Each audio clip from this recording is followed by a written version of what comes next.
Today we are doing a knitting video because I am still getting my reading mojo back and I don't want to tempt fate by making content about reading at this exact moment, but I don't know. I had fun doing a tier list related to mysteries a couple weeks ago, so I thought I might do a knitting tier list.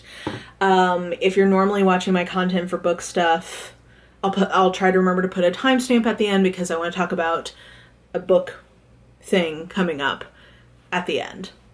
But if you're just here for knitting stuff, hello.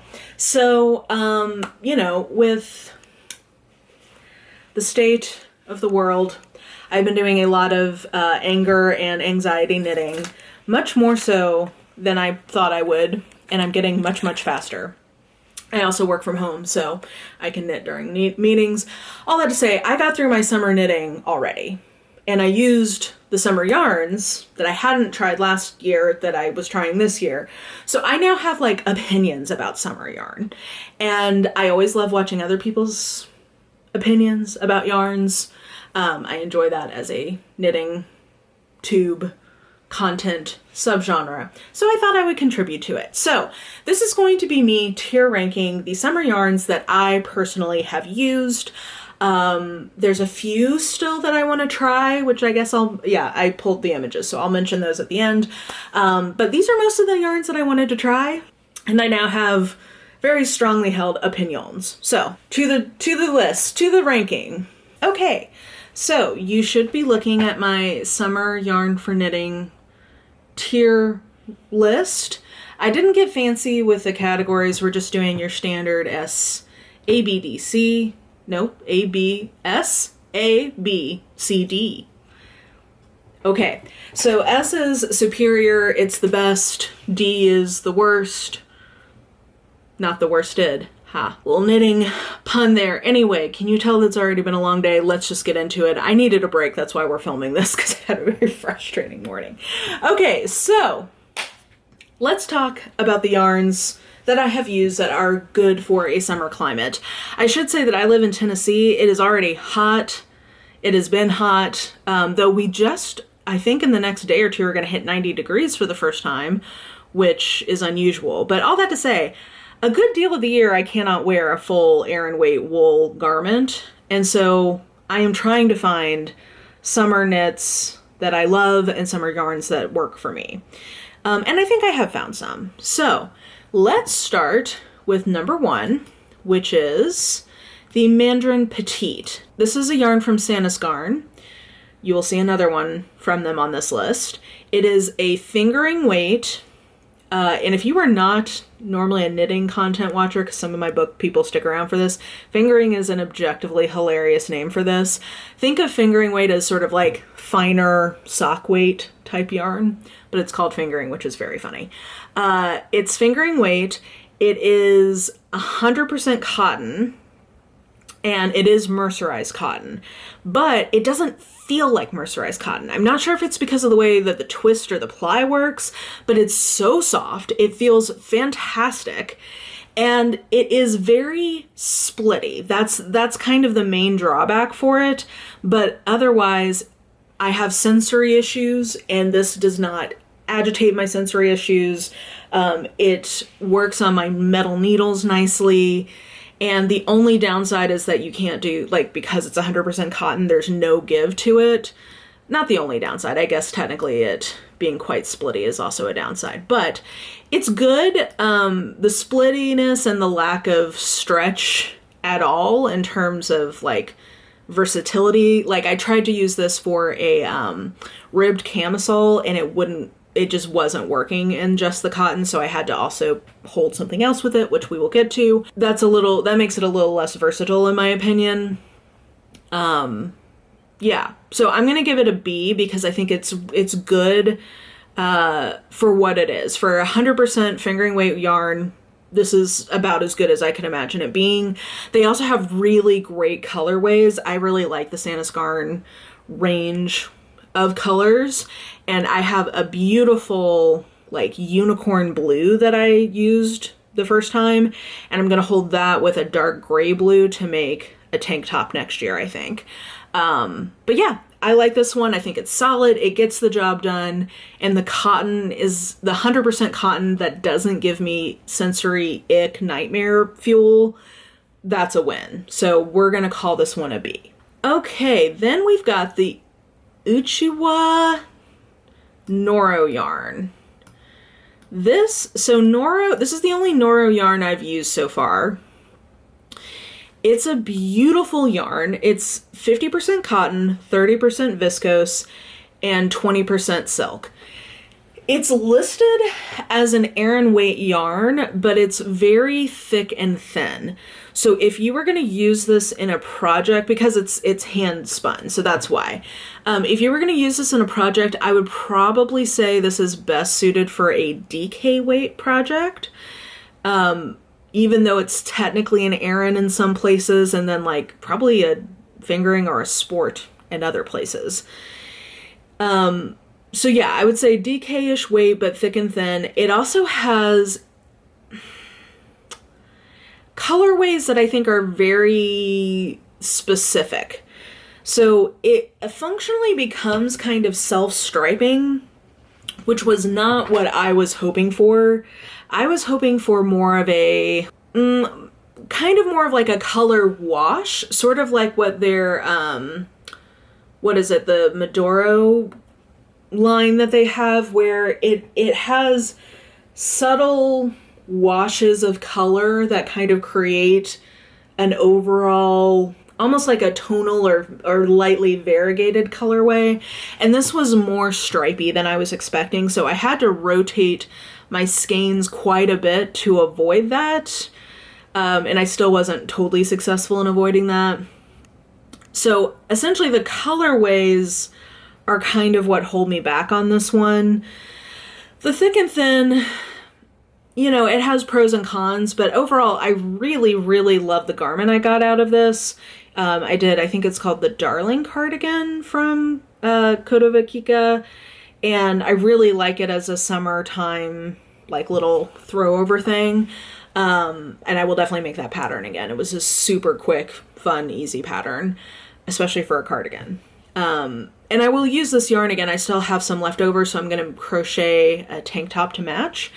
But I wish this yarn had different colorways, because I love the composition of this yarn. The 50% cotton, I didn't even notice because of the viscose and silk. Like, it's a pleasure to knit with. It feels great on my hands.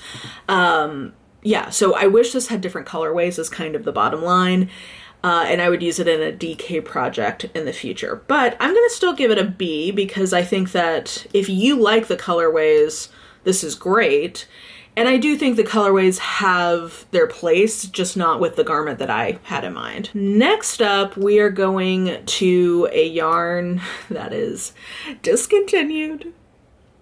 So sad, but I'll talk about the yarn that I think has replaced it in this dyer's repertoire, and that is the Terrapin Fiberworks Potomac DK. I used this last year, and this picture is not great quality. I apologize for that.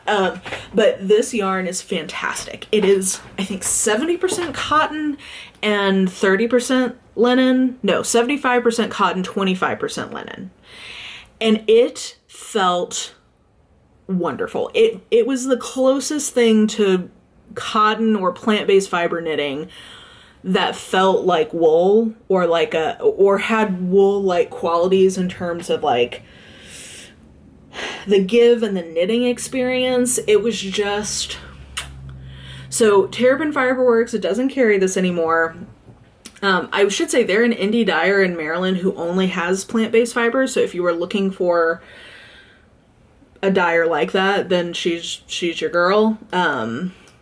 And the colorways are all beautiful. So this is discontinued, and sadly, it is an S tier yarn. So I won't linger on it because it is discontinued. I do want to mention, though, my first one that I would like to try, which is they have a different one now that I think is called the Harbor line, which I think is 70% cotton, 30% linen. So that's definitely one I would like to try from them in the future because the Potomac was just glorious. And I only have half a skein left of one of them, and I am sad. Okay, and then we've got the Purl Soho Linen Quill. And this one is an interesting yarn. So it is, I would say, only barely a summer yarn. Like, there's an argument to be made that this shouldn't be on this list. But I do see teas, and in fact, my favorite tea is made from this yarn. So I do think this gets thrown in the mix for summertime fibers, especially because it is listed as fingering, but it is a very light fingering and can be held essentially as a lace add-on, which is the main way that I have used it so far. So because of that linen fiber content, this one is a little rough to knit with. That's like the main drawback, is sometimes I get a sensory ick when I'm knitting with it, but because it has, so it's the 50% wool, 35% alpaca, 15% linen. The alpaca and the linen give this such a nice drape. It's really lovely, and it pairs very well as a lace-based add-on to some fibers that are less easy to work with. This is what I held with the Mandarin Petit when I was wanting to do a ribbed pattern to give enough, squish and stretch to the ribbing to make it workable, and it worked great as that kind of and the way that in a wintertime sweater you might hold like a kid silk mohair or a Surrey alpaca to like fluff something up. Holding this with another summertime yarn to give it a little more drape and give it some wool properties in the mix without it being really heavy and making it less of a summer garment, I think that this is actually like pretty fantastic for that. They have fantastic colorways. I love the variety of colors that they have. And I just think it's really versatile. And like I said, it is what I used for my, I think it's called the Color Tip Tee by Emily Curtis, which is probably my favorite summertime garment I have made. I wear it a lot. I get tons of compliments on it. I love that. It's called the Crocus Bud color is the main color in it. And I just love it. I wear it all the time. I wore it all the time last summer, and I've already been wearing it a lot in the spring and summer so far this year. So the more it wears too, the softer it gets. Some people don't like the linen because they think it's a little stiff, but the more you wear it, the more it softens up. I love linen. I'm obsessed with linen. You will see more linen in the mix here as we go, but I'm going to give this an A. I do think that some of the sensory issues are the only thing that really holds this back, but I just think it's really versatile and really helpful as something to hold double with. So yeah. Hurrah for the Purl Soho. Next, we have that well-loved friend, which is the Sanis Garn Lena. And this is 53% cotton, 33% viscose, and 14% linen. And this yarn is just a pleasure to work with. The biggest downside to this is that it is not forgiving for any tensioning issues you have. I do think it blocks out a little bit, kind of, but I will say if you have any kind of tensioning issues, or if your German short rows are a little sloppy or whatever, like this will show it. So that's the biggest downside. But as a summer fiber, it does not get better than this. It is so light and so breezy. It literally feels like cooling to the touch, which I thought people were just like kind of talking nonsense when they said that, but once I started working with it, I was like, holy shit, this actually is kind of cooling to the touch.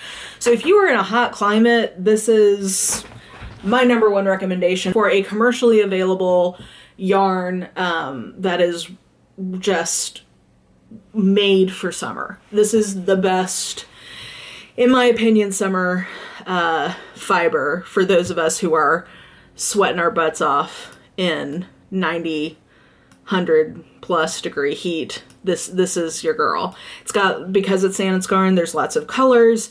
I would say that it's a mid-range yarn. I mean, it's not cheap, but I would say it's not like luxury. So I think, you know, relatively accessible. And I think that they're expanding worldwide where all they ship to, but at least here in the US, it's pretty readily available. And then it's an S tier. And actually, I'm going to put it above the discontinued one, just so that for things that you can still get, it's my number one for sure. God, I love that yarn.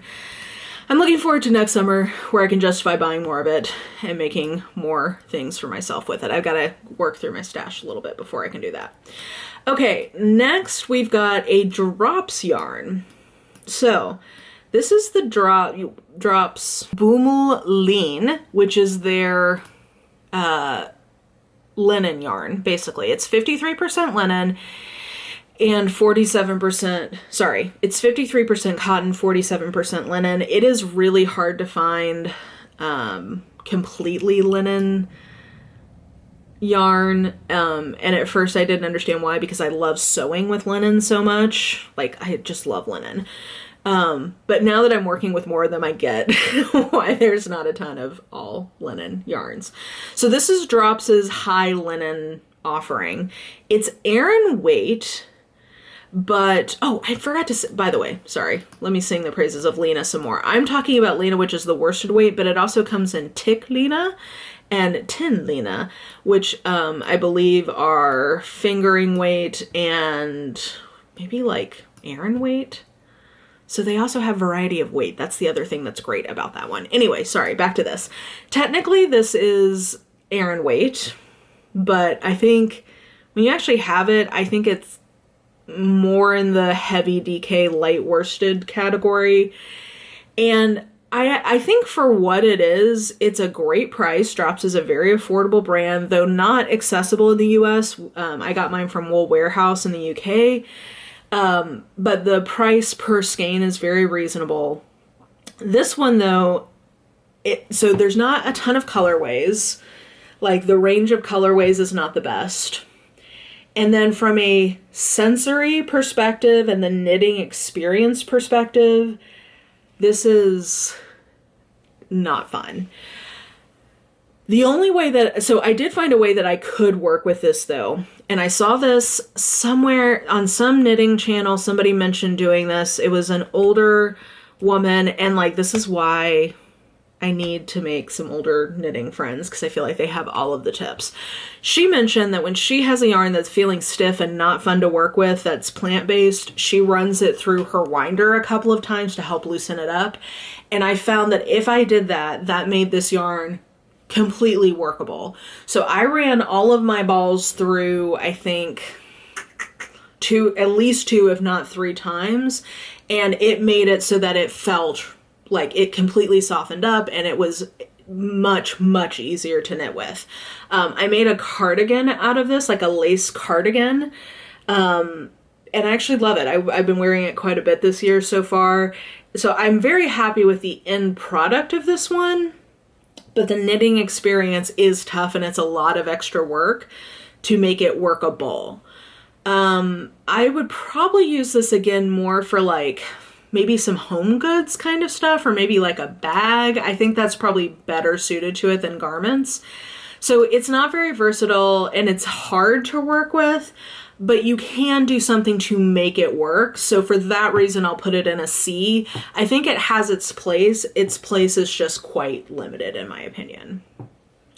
So there's Drops. Oh, and I forgot to pull the image, but the other, I've not used Drops Bell, which I've heard is a dupe for the Lena, so I would like to try that at some point. So that's the other Drops summer yarn at some point I would like to try.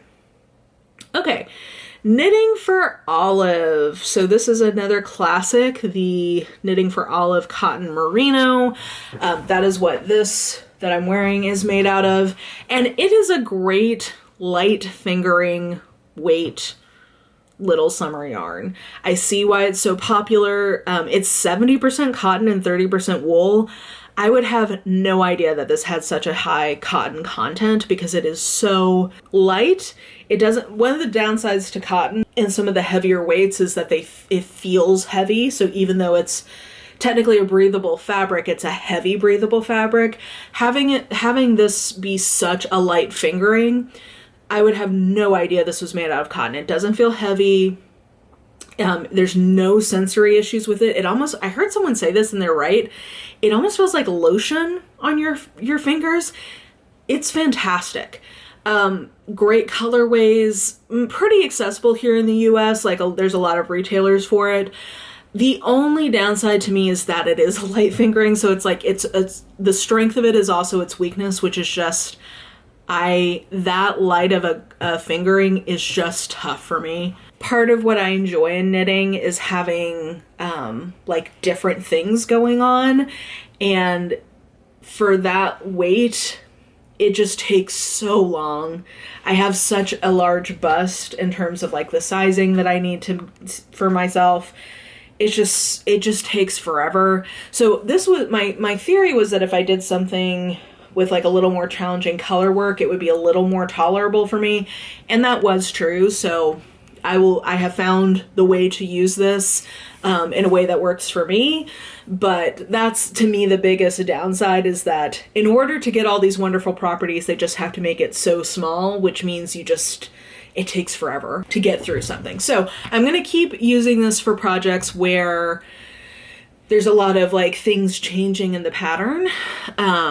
And yeah, so I really enjoy this though, so I'm gonna put it in the A tier as well, because I think it's pretty great. And then we've got our other big success story for me, spoilers, and that is the Kelbourne Woolens Mojave. This was the first summer type yarn I ever used. It's 60% cotton and 40% linen, so it has a lot of linen, and you would never know because it is just a pleasure to work with. It is splitty, so that is the biggest downside of this one, I will say, but it is a sport weight yarn. I would say that it kind of is, I think you could sub this in as a heavy fingering or a light DK. It's pretty, I think size-wise, it's pretty versatile. If I had just picked this up and didn't have an idea of what they had labeled it as, I would have guessed it was a DK.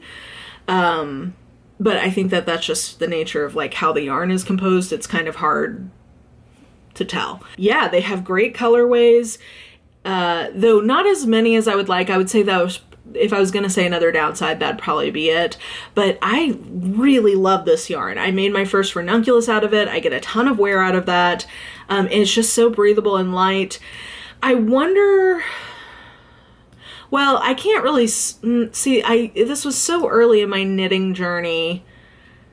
I wonder if I'm just like not a great judge of it the more that I'm thinking about it now. For me, it's an S. I could see that maybe Mara now knitting with it might have more critiques, but I loved it. It was a great knitting experience. It was soft. It gave me the drape and the breathability I wanted. I liked the colorways. They had what I needed. Like, I think that this is a great yarn. And I think more people should try it. I feel like it's undersung. Mojave is great. I've not tried a Kelbourne Woolens wool or like yarn yet that I haven't really enjoyed, so they're on the rise for me. Same with Santa's Garn, actually, now that I'm thinking about it. Okay, and now we've come to my nemesis, Berroco Pima. This yarn is so hyped up, and I will say, I wonder if you're crocheting with it, if it's less of a nightmare. But this was a sensory nightmare for me. It is 100% Pima cotton, and I think it has all of the properties you would expect from a, what is it, DK or it's worsted weight cotton. And it was just a sensory nightmare. I hated the knitting experience with it. The only way I found to make this yarn workable so that I was not being wasteful, was I paired it with a Purl Soho linen quill held double so that there was a little more give, and that made it knittable for me. But it just drags on your needles.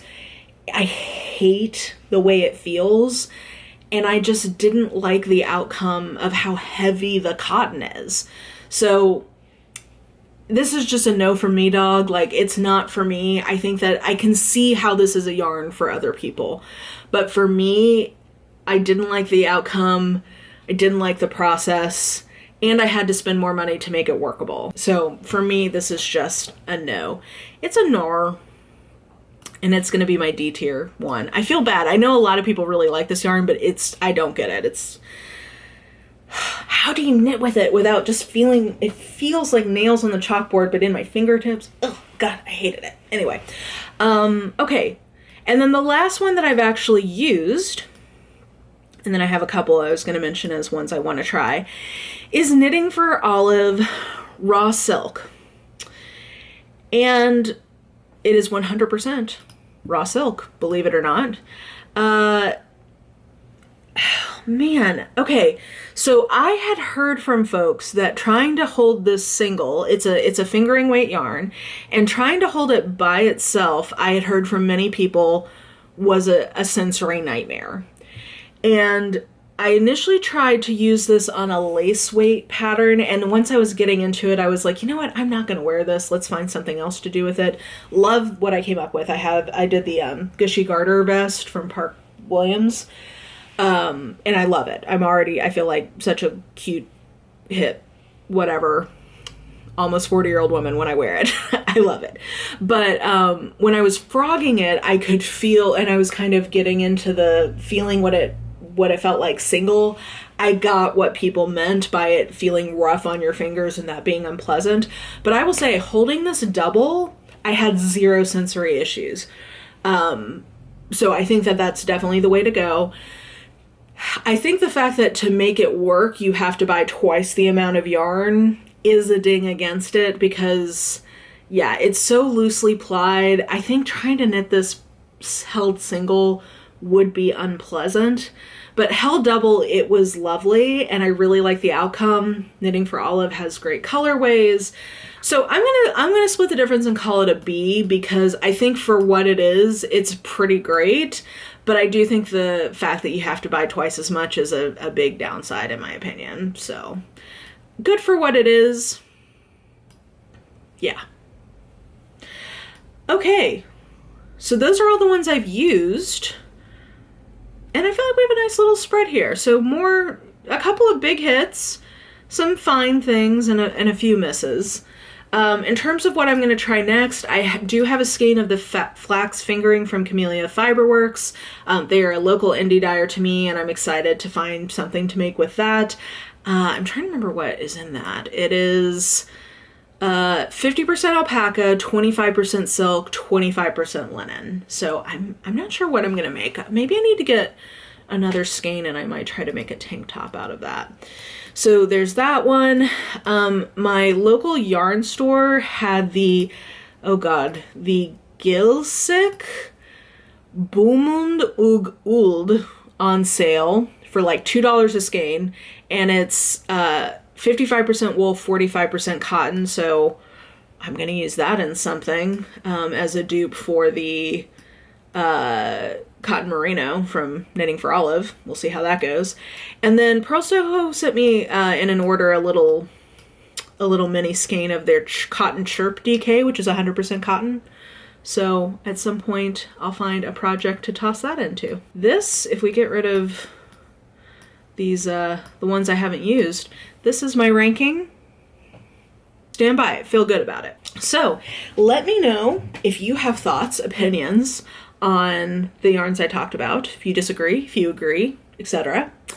And then for my bookish friends, I usually do a booktube anniversary video, and this year I thought we could do a live AMA and use it to benefit a charity of some kind.